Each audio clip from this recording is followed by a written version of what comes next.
What up, gunfighters? Welcome to what our calendar will call 2024.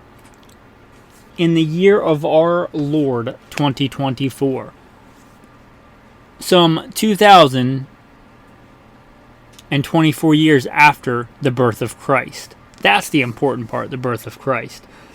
Anyway, ushering in this new year, I thought it would be fun to do an episode in the series and kick off the year with really cool gems. Gun show gems, or like the kind of mom and pop small used gun store gems to look out for in 2024. Guns that I think really are underappreciated, undervalued, especially with the devaluation of the US dollar. Like just really cool gems. And I thought that'd be a cool way to kick off the year. So saddle up with me for this episode of Gunfighter Life, where we talk about guns, gunfighting, tactics, different types of guns, brought to you first and foremost by Almighty God. I could do nothing without Him. I give Him credit for everything that I have and everything I'm allowed to do in life, and I'm thankful for that. With God first, and Judeo-Christian values, and real-world first-hand experience. No bio today. Let's just get into some really cool gun show gems. Here's one I'm going to start off with. Remington 870s. And I'm going to say pre-90s. And that's not a hard and fast rule if you really are an expert in 870s. But here's the thing. Remington recently came out of bankruptcy. They came back out with the 870. But I don't think, other than looks, the new 870 is the same as the old 870. The old Remington 870 is one of the best pump action shotguns ever made, period. Perhaps one of the best shotguns ever made, period. For police work, for hunting, for all around utility, just a phenomenal design, elegant, rugged, just a refined beast of a shotgun. And sadly, the new ones I don't think are as good as the old ones. So and they're not making the old ones anymore, obviously. They're making the new ones, and maybe the new ones will get better, and maybe they won't. But if you can find a really good older 870, I'm talking like 90s or before. There may be some a little bit after the 90s that are good, but I couldn't put my finger on when they started going down the porter potty of quality control.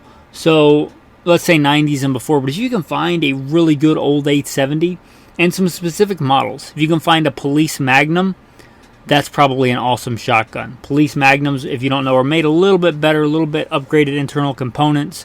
If you can find a Marine Magnum, if you're in a maritime environment or just like the stainless steel, like nickel look, those are really cool if you can find a Marine Magnum. And the Remington 870 Wingmaster, especially in a 20 gauge. You talk about a awesome, lightweight, handy, beautiful, elegant, kind of upland game and all around great hunting shotgun. The Remington 870 Wingmaster 20 gauge. Just a really good balance. It's quite a bit lighter and handier than the full-sized 870s. If you can find one of those, especially the Wingmaster, if you don't know, the Wingmaster is kind of like the more elegant, upgraded, kind of like the Cadillac to a standard GMC, just a little bit more refined and just beautiful shotguns. If you can find one of those, especially if you can find one, in my case, like that's been really beat up and used, I think that's a better deal because I'm going to beat it up and use it. I don't really care if the finish is worn off or some dude carried it with sweaty hands on the receiver because I'm probably going to beat it up anyway. But any of those, especially if you can find one for a screaming deal because it's got a little bit beat up finish and you want to put some TLC into refinishing it, the older 870s, again, because it is one of the most legendary and iconic and I think best shotguns ever made when they were made well. And sadly, I don't think they're being made well now. So if you can find an old 870, I think it's a good buy. Even if an older one costs more than a newer one, I might be inclined to consider the older one just because I think they're made better and they're reliable. And in my experience, the new ones are not reliable. So one of those older 870s. Any of the models are cool. A caveat, you want to be careful on some of the much older ones. If you're going to shoot steel shot through them, a lot of the really old ones have fixed chokes. And certain fixed chokes you don't want to shoot steel shot through. So if you're going to waterfowl hunt with them, or you live in a state where they deem certain metals okay to shoot people with, but not okay to shoot birds with, like lead or whatever, then you may want to consider that and not destroy a beautiful old shotgun.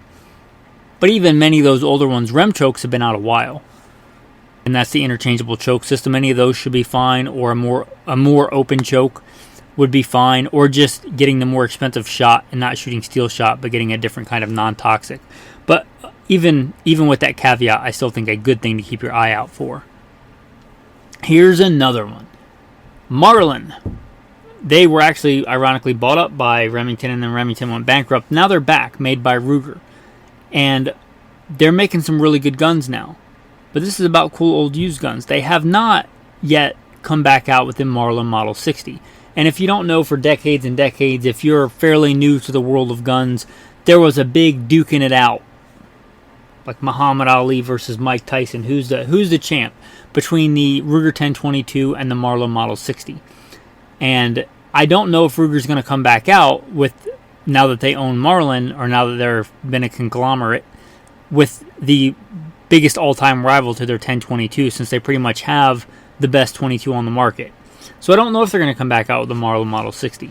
The good news is they made, I believe, millions and millions of Marlin Model 60s, and there's some pretty cool submodels out there, especially if you can find the older ones with the micro groove barreling, just known for being accurate, known for being really good field 22s. Did a whole episode on the Marlin Model 60 recently if you want to check that out. I really like the stainless ones, but I'm partial to stainless. They made like a stainless shorter version. I think that would be the one that I would look for if it were me. But there, you could go down a rabbit hole looking at all the cool sub-variants. In fact, you could become a collector. I'm not a collector, and this is not a collector show, but you could probably become a collector of just Marlin Model 60s and cool Marlins. And there was even off-brands that made like Marlin, I want to say knockoffs, but they might even have been made by Marlin and just branded whatever department store, Sears, Western Auto, whatever. I'm not exactly sure who made those and who didn't, but you could become a collector of just Marlin Model 60s. But find the submodel that you like. If you find a good deal on one, the bore looks good, especially with that micro groove rifling, I think a hidden gem. Here's one that I would like even more. Marlin, for a time, made a 22 lever action. If you don't know, Marlin is kind of known for their full-size lever actions. They made a 22 lever action that takes down. The Marlin Model 39. They made a takedown version. They don't make it anymore, which is why this would be a gem. If you talk about a really cool all-around survival 22, now there's a big debate on whether you would want to, at least I have a pretty big internal dialogue as to whether I would want to go with a semi-auto for volume of fire, or whether I would want to go with a manually operated gun such as a bolt action or a lever action or a pump action, because many of them will feed shorts, longs, and long rifles. And there is something to be said in a survival situation for being an omnivore, for having a gun that will have maybe a slower rate of fire for sure than a semi-auto, but it can feed more things. If you're old enough to own guns, you probably have lived through 2 ammo shortages, where maybe it's hard to get 22 long rifle.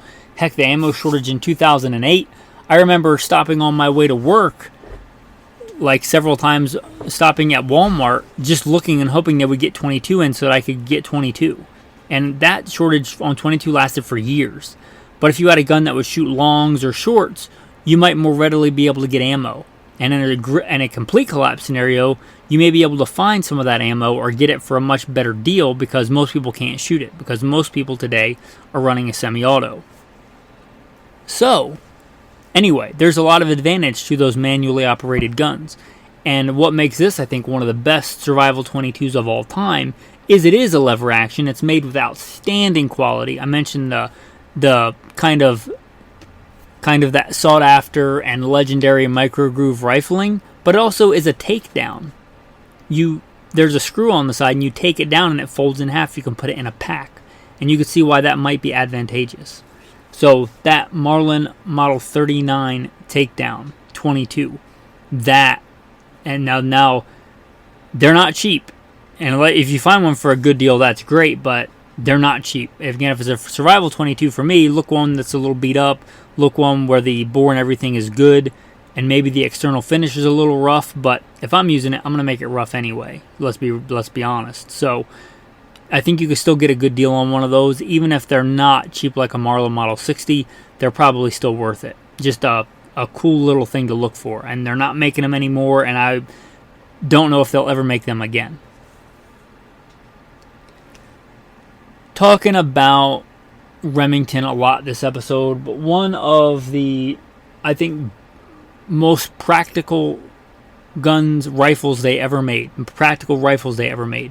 was the Remington Model 76, 76, or 760 and 7600. These are awesome rifles. They're full-powered rifle cartridges, like a 30-06, like a 308, 243. I think they may have even made one in 35 Whelen, which is really cool. 280 Remington, which is a fantastic cartridge, but full-powered rifle cartridges. Pump action. That's really cool. It's really cool and practical because in a lot of places you can't own semi-auto rifles. In a lot of places you can't, even if you can own them, you can't hunt with them. But you can hunt with these. And as far as manually operated guns, probably the pump action like this, the slide action, is the fastest. So the 7600, and a lot of these were hunted hard with for years, and a lot of them are a little beat up. And they're not really coveted, even though I think they're made, the older ones especially, with fantastic quality. They're not coveted the way that, let's say, a Winchester pre-64 Model 70 is. And if you can get one of these made in the 50s, early 60s, they're probably made to just as good a quality. They're beautiful. And for a lot of practical hunting like drive hunts and spot and stalk hunts, there might be a better choice. And they're just superb guns. I believe they came with iron sights, which is phenomenally hard to find nowadays in a full-powered rifle. They're quick handling, they're fast, and they, despite being a pump action, which sounds a little odd, kind of, I think, have a reputation for being accurate, especially compared to other rifles at the time. And I think most common of that lineage was the 760. But if it has like a 7.6 in there, it's probably some version of that. And I think they were all pretty much made to good quality. I'm not aware of any years where they were really bad. So with that, that'll bring us to another company that was really cool and around for a while and made some good guns. They were kind of budget guns, but they kind of had a small following, a core dedicated group of following. And that was the NEF handy rifle and shotguns. If you don't know, these are break open single shot. So you get one shot, you got to break it open and reload it.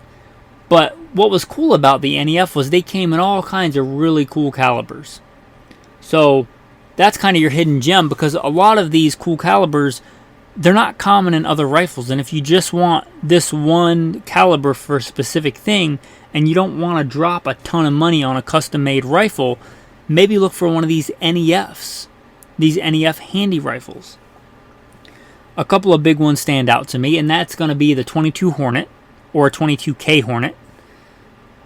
If you don't know, this is a really cool, I think perhaps the smallest 22 centerfire you can actually reload for. So if you're getting into reloading or want to reload a lot with a little bit of powder and components, the 22 Hornet is really cool. It's also a really, really good varmint round. Now, it's not as powerful as a 223, but it's quite a large step up from like 22 Magnum. And it's a lot easier to reload than a lot of, well, you can reload rimfires, but it's not easy. That's an easy reloadable cartridge, especially if you go with the K Hornet. So finding a handy rifle in 22 Hornet, if you've always just wanted a 22 Hornet for something like shooting prairie dogs, and sometimes having a slower rate of fire on prairie dogs is nice because you can blow through a lot of ammo in a day. And kind of taking that break, especially if you miss when you're reloading and thinking, and evaluating your stupidity on why you missed. You made a bad wind call, or you misjudged a range, or you just executed poor fundamentals, whatever the case is. Right? Sometimes at slower rate of fire, you can have just as good a day, but spend less money. And the 22 Hornet, again, if you're into reloading, if you're not into reloading, probably just go with the 223 because it's going to be much cheaper to buy ammo. But if you're into reloading, 22 Hornet is a really cool cartridge. And there's not a lot of rifles chambered in it now, not that there's not any, but if you can find a good, affordable H&R handy rifle in 22 Hornet, I think it's a gem. Almost on the complete opposite end of the spectrum, 35 Whelen, the Elk Hammer. Just a fantastic cartridge. Basically, it's a 35 caliber 30-06. It's a 35 caliber 30-06. So basically necked up. If you're familiar with the term, they make the neck wider to accept a bigger bullet and shove a 35 caliber bullet on there. And it has impressive ballistics, and you're launching a much heavier in general bullet than you can with the 06. And where this shines is for, you might imagine, game on the bigger end of the spectrum. Bear, moose, elk.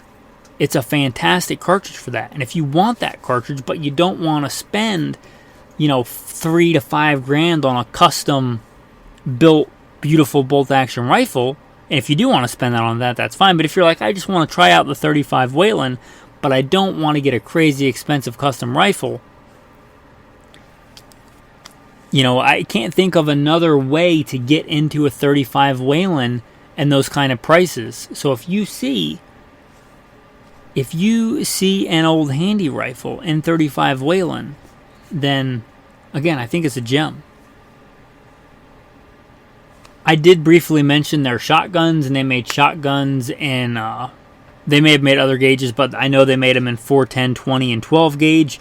So if you're looking for just a utilitarian, great American-made beater field shotgun, you're limited to one shot. But if that's not an issue for you, those shotguns are also really cool. I want to say I remember them when they came out for like $70-some at stores when they came out. They probably aren't even that cheap now, used and beat up, but they're probably still a good value. The next one, you might think these are not a gem, because I remember when they were $70-some, $100, $100 and some dollars, and now they're hundreds of dollars. Well, I still think they're a gem. The SKS. Especially the Russian and Chinese SKSs. Why? Because I think this is in general the end of an era. Most military rifles made after this, true military rifles, are going to be full auto select fire. Ergo, what you're getting is not an actual military grade weapon. I think a lot of people have a misconception about something that looks like an AK is an AK. And sadly, here in America, we've gotten a lot of cheap imports and knockoffs and poorly put together abominations that look like an AK. And many people think if it looks like an AK, it performs like an AK. But that's not true.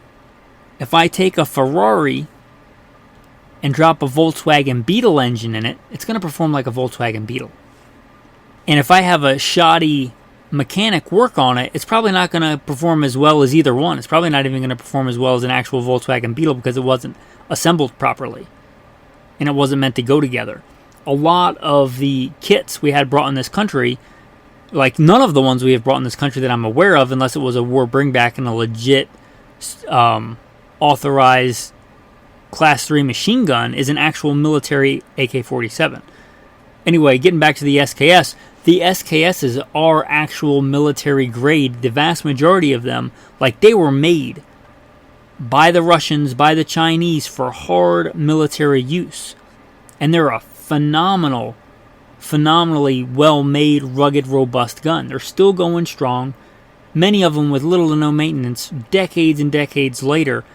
And I still think even at $400 or $500, they're still a phenomenal buy. Because there's like nothing really coming after that in that intermediate cartridge service rifle criteria that's going to be legal to import in its actual military configuration. Like the AKs and stuff, they're parts kits. And they may have been put together really well by like Arsenal. They may have been put together really poorly by like Century Arms. So just because it looks like an AK doesn't mean it's an AK. And an AK put together really well by like Arsenal, they're not cheap. And if you look at what an Arsenal AK costs compared to an SKS, I still think it's a gem. I would rather have 10 really reliable rounds out of an SKS than a questionable, maybe it'll work, maybe it won't, rifle that looks like an AK but is not put together properly and may work, even though it has technically 30 rounds in the magazine. If I can't get off the first 2 or 3, I don't really care how many are left in the magazine. So I still think, especially, there were a lot of Yugos, I'm not as crazy about them, they're a little bit bigger and bulkier, especially the Chinese and the Russian SKSs I think are phenomenal gems. And unless we find a giant stockpile in some Cold War arsenal somewhere, I don't think we're going to get a vast, we might find a few here and there, but I think the days of like the 90s and the early 2000s where there was just tons of them coming in, literal tons, I don't think that's likely. So I think they're only going to go up in value. So I still think they're a gem. Now, the next one, to get away from the Cold War, like military guns, Ruger. Ruger makes really good revolvers. Ruger is kind of known for overbuilt revolvers. And their GP100 is a great 357 Magnum 38 Special revolver, and it's a great choice even today, brand new. But for a while they made a model called the Security 6. And I think if I'm being honest, as far as a functionality and like the power to weight ratio and the way that it balances, because this is gunfighter life, right, after all, I think I like the Security 6 better than the GP100. And they are sometimes coveted, sometimes not. And I think they're a great buy. If you find one in the configuration, they made several different models. If you find one that's your flavor, that you like, the barrel length that you like or whatever, that Security 6 is a fine, fine revolver. And staying on the Ruger train here, Ruger for a while made a Deerfield carbine. And I think there's a core group of guys that really like drive hunting or spot and stalk hunting or hunting in the swamp or hunting out of a canoe that really like this gun. Picture kind of that Ruger 1022, kind of same aesthetics, great pointability, great kind of fast handling rifle carbine in 44 Magnum. And if that sounds awesome to you, it is awesome, and it's called the Deerfield carbine. If you can find one of those, they probably aren't going to be cheap, but they're probably still worth it. And unless they come back out with it again, which I don't know, maybe they will one day. But I know those old ones are really cool guns. And if you do that kind of hunting, or you just want a really cool gun, or you just want like a Magnum version of a 1022, it exists. It's a thing. They made an earlier model, I believe, with a tube magazine. They also made what they're famous for is that rotary magazine. They weren't the first ones to make a rotary magazine, but they're kind of known for it in the 1022, and they made a 44 Magnum version with a rotary magazine. Really cool guns. They also, for a brief time, dabbled in lever actions. They made a Ruger 44 Magnum lever action, and they made some other calibers. But those also, I think, are gems. They're just, if the Deerfield carbine is scarce, I think the lever actions are even more scarce. And from Ruger again, they technically still list some models on their website, but it's been a long time since I've ever actually seen one, so I don't know if they still make these or not. But you're probably familiar with the 1022. It's one of the most famous 22s of all time. They made a bolt action. Now their bolt action is called the American. But before that, they made a 22 in the 77 22, much like their large controlled round feed centerfire rifle counterpart, the M77, which many people really like. I really like. Well, they made a very small bolt action 22, and they made it in 22 long rifle, and they also made it in 22 Hornet. They made it in other calibers too, but those are the two that interest me. And for a while, they made some in gunmetal gray. Not like the shinier, bright stainless finish, but that gunmetal gray finish. If you've ever seen a Ruger that is that finish, it's, in my opinion, one of the most beautifully done, aesthetically done gunmetal finishes I've ever seen. If you can find one of those, a gem. And going back to that 22 Hornet, everything I said about it, if you can get one in a good bolt action repeating rifle, those 7722s, I think, were known for quality. I think a big thing that hurt them was they weren't cheap. Like, they were much more expensive, I think, than a 1022, and most people thought, if I'm going to get a 22, why wouldn't I get the semi-auto that's much cheaper? But if you want a really, really good bolt-action 22, or 22 Hornet, keep your eye open for those 7722s. Especially, like I said, in the gunmetal gray, just gorgeous. Next, if you don't care about all these old antiquated rifles in your opinion, what about ARs? Yeah, there are some really good ARs to keep your eye open for. Not as many as you might think, because actually I think the AR market now is better than it's ever been. There are a lot of really good affordable options. If you go back to like the assault weapons ban days and shortly after, there weren't nearly as many companies, and the American public wasn't as crazy for AR-15s. They weren't nearly as popular. And there were a few companies making them, like Colt and like Bushmaster. But if you adjust those prices for inflation, I think there's a lot better deals to be had today. But it doesn't mean there aren't any hidden gems out there. I often recommend, if you're going to have one go-to AR, the Colt 6920. Now, they make the Colt CR 6920. Before that, they made the Colt LE 6920. Now, I don't want to nerd you guys out on all the different components and who made what and the quality control and everything, but in many people's opinion, the Colt LE 6920 was made better, and they made a lot of them. It's kind of what you would think of when you think of an actual M4, except for the full auto. Many of those models, that's what you're getting. Really great quality control, chrome lined barrel, chrome lined bore, like made to like really good high quality specifications.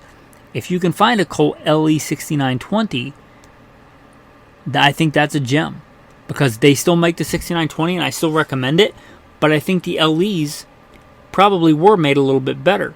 And if you can find one, you might get your hands on one of the best AR-15s ever made. So keep your eyes open.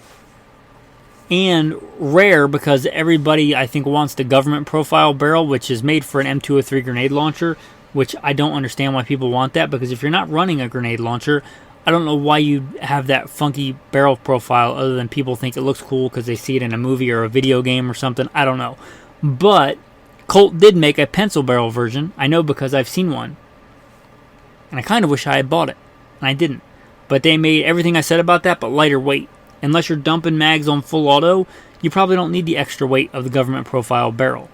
And for like actual use, I think that pencil profile 6920 was phenomenal. If you find one of those, I think absolutely a gem. Alright, some of you guys may find this controversial, but that's okay. Mosin Nagant. Some of you are already probably getting mad, and some of you are probably jumping up and down. The Mosin Nagant, pretty divisive. A telephone pole that shoots bullets. Whatever you want to call it. Now, I'm not a big fan of the original M39 Mosin. It's made for a bygone era. It's a cool collector's piece, but the thing is so long. It was made for back in times in the 1800s, literally, where they fought Napoleon style in ranks, and they wanted the gun so long so it didn't blow out the eardrums of the guy in front of them, like who was in a different rank, but they were shooting at the same time. They have a similar length to a literal musket, like a Civil War musket. They are big, heavy guns. But there are they were made for so long, there are some cool variants. If you can find a Finnish Mosin Nagant, just fantastic. If you can find a good maintained Finnish Mosin Nagant, I think absolutely. And they're usually quite a bit more expensive. But they're good guns. The Finns really refinished and redid those really well. So if you want just a cheap M39 just to have it and whatever, but if you want an actually good, usable, good shooting gun, look for a Finnish Mosin Nagant. And they're not making any more of those. Also, I mentioned how big they were. They did make a carbine, the M44. Now, what they call the M44 carbine is much like an actual rifle-length rifle today. If that came out today, it would not be called a carbine, I don't think, because it's big and heavy compared to a lot of modern rifles, but it's much lighter and shorter than the original M39. So if you're going to have one to use, you might look for an M44 carbine. I actually think those are a decent usable size. If you can find one where the bore is not all corroded and the muzzle doesn't look like a rabid AI Terminator pit bull chewed on it, then you might have yourself a decent rifle there. It's a full power rifle. It fires a full power cartridge, 760 by 54R. The ammunition is not as cheap and surplus as it once was, but there's still a lot of it, and that's still a fielded cartridge around the world. So there's still ammo around for it. And I do believe they made a lot more of the full-length versions than the M44 carbines, and I think that's a much more usable size. So if you can find an M44 carbine, you might want to get one of those if that at all interests you. Here's another one for you guys that don't want to go back that far in Soviet history. How about we talked about really bad variants of AKs. I think the Polish imported AKs, to the best of my knowledge, are really good and not coveted nearly as much as some of the Russian ones, but probably made as good. So if you can find a good Polish AK, and I don't know if they all were, but this is one of the guns that I had that maybe I shouldn't have sold, but if you can find a Polish milled receiver, not made out of stamped sheet metal, but made out of a solid milled block of steel. And now, you may or may not want this because it's going to take different furniture than a standard, AKM, but talk about a good variant. So if you can find a good milled receiver Polish AK, now it probably isn't going to be cheap, but it's probably still a good deal because that's one of the few ones that were bought in, I think, that were done right and made with really good components. Again, not everything that looks like an AK performs like an AK. And although this is not full auto, I think these Polish AKs are just, again, probably the best gems on the market. Now, if you want to go out and get a full-done Arsenal AK, that's probably better. But I wouldn't consider that a hidden gem. I would consider that like the gold standard.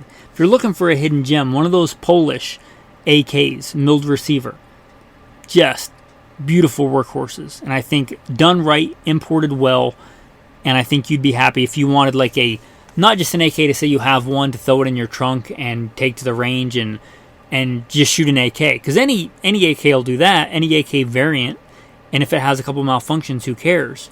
And if it, isn't going to go thousands of rounds, who cares? Because you're not going to run thousands of rounds through it. You just want one to be familiar with how the gun works, that's fine. But if you want an actual usable, fighting grade, military grade AK-47, you might look at those Polish AKs. Alright, let's go into some more modern stuff. SIG. SIG makes a lot of really good guns, and SIG has really exploded and come on strong on the gun market. Before, they were known for a couple of really good pistols. Now they make everything. They make optics, they make rifles, they got the new military contract for both the U.S. military's handgun and infantry rifle. Like, they're taking the world by storm, it seems like. But there's some really good models that they don't make anymore that you might find at a gun show, and some of the older ones are really coveted. Like kind of a really, really coveted one is an original Swiss SIG P210. Right? That's a good gun, but it's not going to be a hidden gem, I don't think, unless somebody just doesn't know what it is.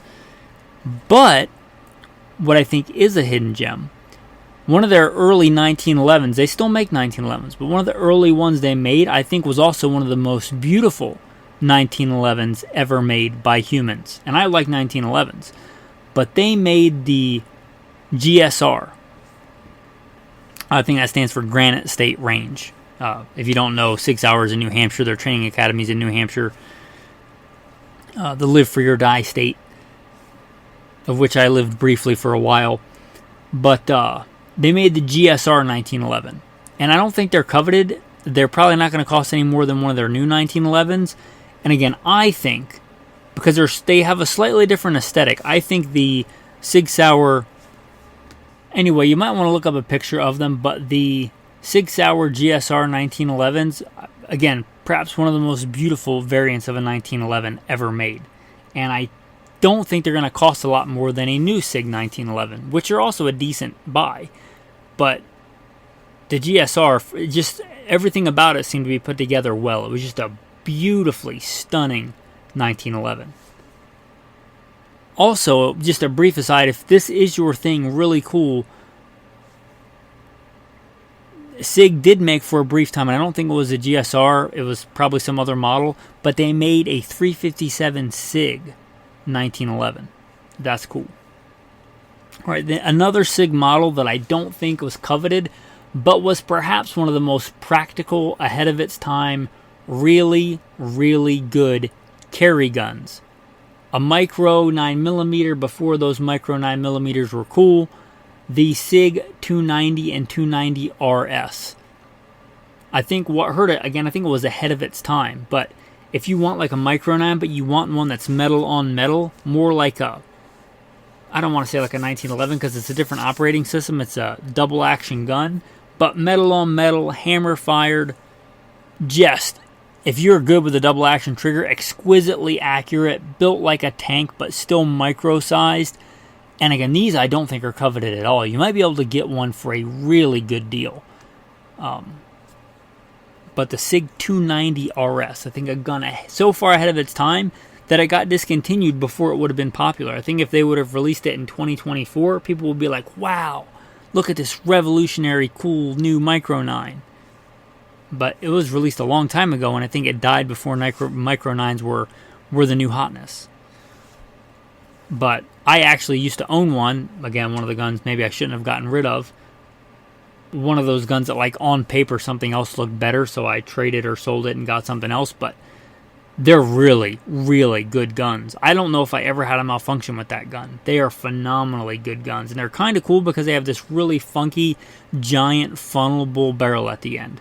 You can't tell when the gun is closed, but when you, like, rack the slide back, it's kind of ugly, kind of gorgeous, really cool. Anyway, it's a really good gun, and I think, again, ahead of its time. So if you can find a SIG 290 or 290 RS, which I think was like the later version of it, just really cool. So you might want to keep your eye out for one of those, especially if you like the metal on metal, more classic aesthetic, old world kind of craftsmanship build in a small 9mm carry gun. All right, the next two things I want to close with are things you might want to keep your eye out for that are not guns at all. Because you think a lot of stuff at gun shows is not guns. Like, a lot of the tables aren't guns. A lot of people don't have FFLs. They sell other stuff. So you can get good deals sometimes on all kinds of cool stuff. Military surplus and stuff like that. But you probably already know that. But something to keep your eye out for are really good old manuals. Like old military manuals. Sometimes you can get at a good deal. Old books, like old hunting books. I really like that kind of stuff. Sometimes you can find like stacks of old magazines for a good deal. And I think a lot of times we forget that. It's hard to appreciate where we are now and how much of a golden age of firearms we're in if you don't go back and look at where we came from. And like something like flipping through an old Soldier of Fortune magazine and seeing what the tactical hotness was in the early 80s. And seeing just how far we've come with like optical sights and lasers and the way we mount optics and mount accessories, and just that's just one example, right?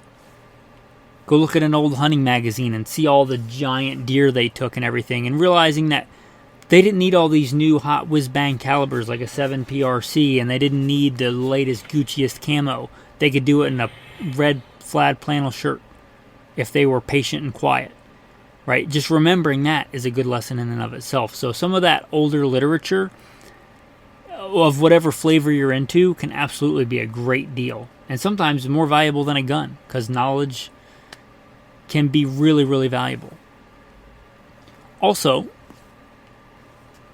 there's some really good knives. Now, I'm not talking about the cheap, like, Chinese gas station knives that are often sold at gun shows, but some of the really cool older knives, like the Marbles hunting knife or an actual U.S. Air Force survival knife. One that I had and I sold really cheap, but I looked because I like that knife, and I looked it up I think this year, and the crazy amount of cost they cost now. But the Colt Pathfinder was a really cool, like, giant Tonto knife. But there's some really cool, again, not the cheap Chinese gas station knives, but really some really cool well-made knives that you might find. So not everything is guns. You can go there and not get guns, whatever you're into, but keep your eye open for that kind of stuff too. Anyway, I hope you enjoyed this kind of just fun episode of things to keep your eyes out for.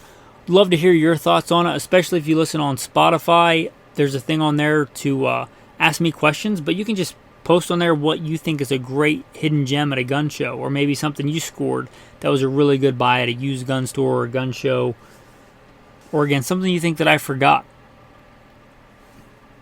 We talk about stuff like that all the time on Patreon.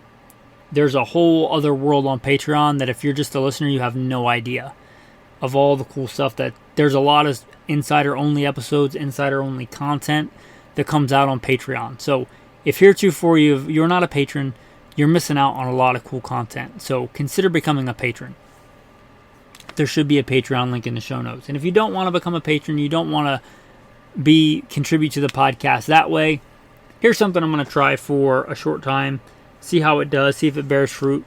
But we'll start it off in 2024. If you've ever tried to decide between two guns and got analysis paralysis, do I go with the Glock 26? Do I go with the SIG P365? I'm looking at a new hunting rifle. Do I just want to go with 30-06, or do I want to go with 7 Rem Mag? And do I want to just go with the Tikka? It's an easy choice. Or do I want to get like a Winchester Model 70? Like, what's right for me? If you've ever had that, you might value my opinion on it. If you listen for any length of time, you probably know I know a little bit about guns by God's grace, and you've probably heard my background. If you want that advice, there's also a Venmo link in most episodes, and I'll try and make sure there's a Venmo link in this episode. Send me $20, post your question to me, because on Venmo, when you send money, you can leave a thing for notes on there, and I can respond back. So send me $20 and say, hey, appreciate your content. I'm trying to decide between this and this, and I'll probably come back with some questions if I'm doing a good job. And like, if you're asking about a handgun, I'll ask like, well, what size glove do you wear? How big are your hands? What kind of guy are you? Are you the kind of guy that changes your own oil or takes it in to get changed? All those kind of questions can help me narrow down which gun might be better for you. And if you think it's worth $20 to save you from buying the wrong gun, or a gun that would be a worse choice than another choice, that's probably worth $20. So if you don't just want to become a patron, but you want to support the podcast and get something valuable out of it, again, that's probably worth more than $20. So if you're trying to make a choice between firearms, again, there should be a Venmo link in the show notes. Send me a Venmo. Give me, bottom line up front. Give me what you're asking between what guns, or between a couple of different guns. Give me a couple of details about what you plan on hunting or what the gun is for, a little bit about your background, and I will try and decipher and maybe come back with some questions, but help you decide on a good choice instead of the wrong choice in a gun. Because a firearm can be a significant investment, and I've made a lot of wrong choices over the years, and hopefully I can use my training and experience to help you. So again, either way, become a patron if you want to become a patron. There's a lot of cool content on there that you're missing out on if you're not a patron. And or you want to decide and help deciphering which gun is best for you. Click a Venmo link. Send me a Venmo and pose your question. Anyway, with that, we'll start wrapping up to the conclusion. You'll know I usually give out a tactical tip of the day. Tactical tip of the day. If you're running a rifle or a shotgun, oftentimes you'll run, I think the correct term is a butt cuff, but that sounds pretty funny. So you might just want to call it like a shell holder or a cartridge holder that goes on the buttstock. Sometimes they're neoprene. Sometimes they're like that plastic, elastic kind of material. Either way, sometimes they can slide around. If it fit pretty snug for a while and it got loose, you may want to just throw it in the dryer on a low temperature and try it again. Sometimes that will shrink that material and make it hold the shells better, saving you a couple of dollars. It's a good tactical tip. Also, what you can do is take some baling wire or some micro cord or something like it, assuming your rifle has a sling swivel stud, and what you can do is run it around the front of that shell holder and run it towards the back and either slightly loosen that sling swivel stud and wrap it around and tighten it again so it locks it in place, or run it through the sling swivel circle itself as long as there's enough room for that piece of cord, string, and your sling. But what that can do is stop that cartridge holder from sliding forward on your gun, which can be really annoying when you're either doing stuff tactically with a tactical shotgun or hunting, right? It just kind of alleviates that. So there's some good tactical tips if you're running one of those shell holders or rifle cartridge holders on the stock of your weapon. And that is going to bring us to the tactical verse of the day. The tactical verse of the day. No temptation has overtaken you except such as is common to man. But God is faithful, who will not allow you to be tempted beyond what you are able, but with the temptation will also make the way of escape, that you may be able to bear it. Men, let's be real. We're all tempted in this world. When you're tempted, you can do the wrong thing and give in to the temptation, or you can turn to God, repent, and do the right thing. No temptation has overtaken you except which is common to man. And here's the thing. God knows. God knows all thoughts and intents of the heart. He knows you better than you know you. Nothing is hidden from His sight. So when you are tempted, and even if you failed and screwed up, either way, God knows. He already knows. So in your temptation, go to Him. Go to God. He's the only one that can help you. Don't turn from Him in shame and condemnation and guilt. Turn to Him. The price has been paid. The redemption has been made in the precious blood of Christ. It's not like it's a surprise to God what you did. He already knows. No temptation has overtaken you except that which is common to man. Go to God. It's always the right answer. Thanks, and have a blessed day.